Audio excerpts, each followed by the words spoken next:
ठीक बात ही लोगे नो। आज बड़े भैया प्रेम शंकर जी के होली समारोह में आज उपस्थित बानी। रोआ जिला जवार के रोआ गांव के लड़का चाहे के मंच पर सभी उपस्थित बकार जी बड़े भैया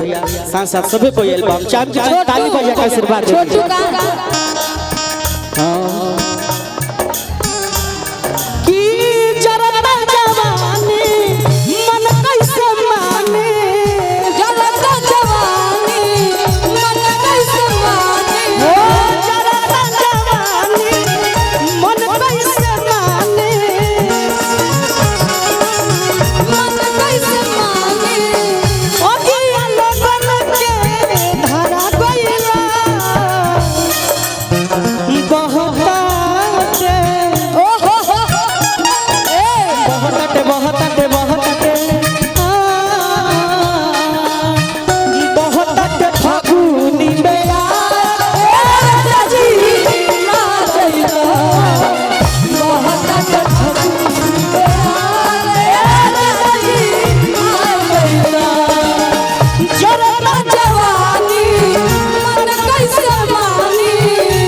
कलर किस्म किस्म लगाई है नानी हो ऐसा ना जी जाई है हम नहीं जानी हो ऐसा ना कलर लगाई है दीदी रे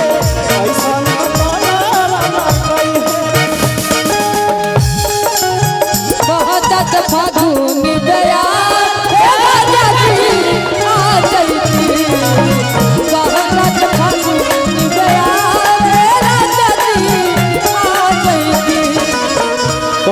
कैसे कैसे कि याद तोहर तड़पाई हो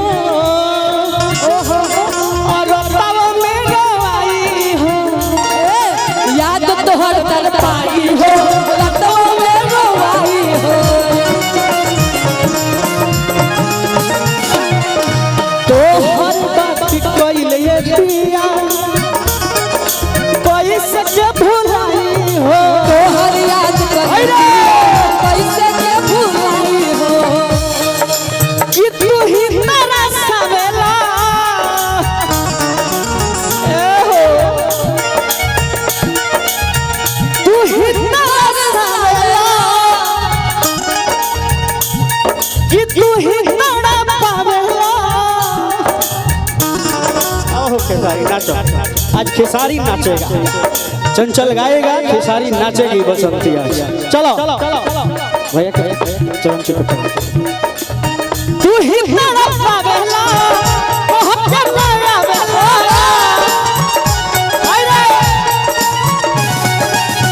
तू ही मेरा पावेला बहुत नया बेला तू ही मेरा पावेला बहुत नया बेला मेरा मुंडा कैसे तू भूल गईले चंदन चंचल तू भूलाई गईला बहुत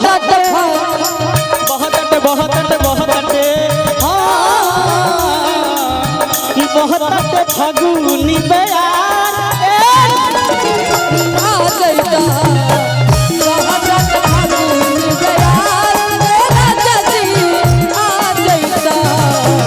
बहुत फागुन बयार राजा जी आ जाइता बहुत